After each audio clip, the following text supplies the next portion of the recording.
পৰিৱেশলৈ সকলোকে স্বাগতম। মানুহগৰাকীক আজি সাধু এটা কওঁ বুলি ভাবিছোঁ, শুনিবিনে? এই যে দেখিছোঁ ইয়াত লাগি আছে নাই, সেইফালে পিছফালে চাকৈ এই কোমোৰা যে লাগি আছে, এনেকুৱা লতা জাতীয় বস্তু যে ইমান ডাঙৰ ডাঙৰ ফল মূলবোৰ লাগে, শাক পাচলিবোৰ লাগে যে, তাৰ ওপৰতে সাধু এটা কওঁ বুলি ভাবিছোঁ। সাধুটো এনেধৰণে আৰম্ভ কৰিছোঁ দেই, বহু পুৰণি দিনৰ আগৰ কথা। এখন নগৰৰ পৰা মানে গাঁৱলৈ ছোৱালী এজনী বিয়া দিছিলে আৰু খেতিয়ক এজনীলৈ। ছোৱালীজনী বিয়া দিয়া বিয়নীকৰ ঘৰলৈ আহিছে আৰু জোঁৱাই ঘৰলৈ। তেতিয়া চহৰৰ পৰা গাঁৱলৈ আহিবলৈ তেতিয়া গাড়ী মটৰ নাছিলে, বাট পথ সুবিধা নাছিলে। দেউতাকে কিছু খোৱা বস্তু ধুনীয়াকৈ আৰু বান্ধি কুন্ধি আৰু কান্ধত লৈ গাঁৱৰ ৰাস্তাই আহি আছে আৰু জীয়েকৰ ঘৰলৈ। তেতিয়া ভাদমহীয়া প্ৰখৰ ৰ'দৰ তাপত সহ্য কৰিব নোৱাৰি আৰু ইফালে সিফালে চাই দেখিলে দূৰত এখন নদীখন দেখি নদীৰ পানী খাওঁ বুলি নদীলৈ নামি গৈছে আৰু নামি গৈ পিনি দেখিছে যে খেতিয়কবিলাকে নদীৰ কাষত মানে ডাঙৰ ডাঙৰ চাং পাতি থৈছে আৰু এনেধৰণৰ চাংবিলাকত কোমোৰা লাগি আছে, ৰঙালাও লাগি আছে, জাতিলাও লাগি আছে।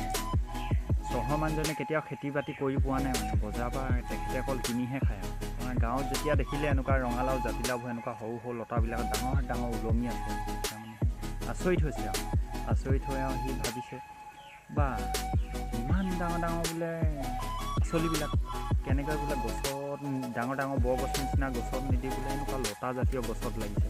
তেতিয়া সি আৰু মনতে আৰু ধিক্কাৰ দিছে আৰু ভগৱানক, এই প্ৰভু বোলে তোমাৰ কি নহ'ল, ইমান কষ্ট দিছা, এই অকণমানি লতাডালত যে ইমান ডাঙৰ ডাঙৰ জাতিলাও, ৰঙালাও, কোমোৰাবিলাক যে লগাইছে, সেই ডাঙৰ ডাঙৰ বৰগছবিলাক নেদেখিলা নেকি বোলে, ইমান ডাঙৰ ডাঙৰ নদীৰ কাষত যে গছ এনেকুৱা জাতীয় গছত দিব লাগিছিলে বোলে ইমান ডাঙৰ ডাঙৰ ফলবোৰ। আৰু গছবিলাকতো দেখিছে ইমান সৰু সৰু ফল গছত লাগি আছে, সৰু সৰু গুটি আৰু তেওঁ কৈছে বোলে এই ইমান ডাঙৰ গছজোপা ইমান সৰু গুটিকেইটা দিছে বোলে, ডাঙৰ গুটিটোহে দিব লাগিছিলে, ডাঙৰ গছত সৰু গছতহে সৰু গুটি এনেকুৱা লতা জাতত দিব লাগে। তাৰপৰা সেনেকৈ ভাবি গুনি আৰু সি গৈ জীয়েকৰ ঘৰ পালেগৈ। জীয়েকৰ ঘৰত কিছুদিন আৰু জোঁৱায়েকৰ ঘৰত কটাই মেলি আৰু তেওঁতো নিজৰ ঘৰলৈ ঘূৰি যাব লাগিব। এসপ্তাহমান থাকি আৰু নিজৰ ঘৰলৈ বুলি আকৌ ৰাওনা হৈছে আৰু চহৰলৈ। গাঁৱৰ ৰাস্তাটো গাড়ী মটৰ নাই যেতিয়া, বেয়া ৰাস্তা আৰু ভাদমহীয়া প্ৰখৰ ৰ'দত গৈ থকা ভৰ দুপৰীয়া মানুহজনৰ আকৌ পানী পিয়াহ লাগি পানী চানী আকৌ খাই বৈ অলপ গৈ পিনে ৰ'দটো চোকা হোৱাৰ কাৰণে ভাগৰো লাগিছে। ভাগৰ লাগি পিনে এজোপা গছৰ তলত জিৰণি লৈছে, ছাঁ পৰি আছে ৰাস্তা কাষতে বৰগছৰ তলত জিৰণি লৈ থাকোঁতে তেখেত টোপনি গ'লগৈ, মানে টোপনি লাল কাল। কিছু দেৰি টোপনি যোৱাৰ পাছত কি হ'ল, চৰাই চিৰিকটিয়ে গছৰ গুটি খাই আছে আৰু গছৰ গুটি এটা আহি পিনি গাতে পৰিলে নহয় মানুহজনে। তেতিয়া মানুহজনী চকামকাকৈ সাৰ পাইছে, চকামকাকৈ চাই পিনি ওপৰলৈ চাইছে, দেখিছে চৰাই গুটি খাই আছে, সেয়া গুটি এটা আহি মানুহজনৰ গাত পৰিলে।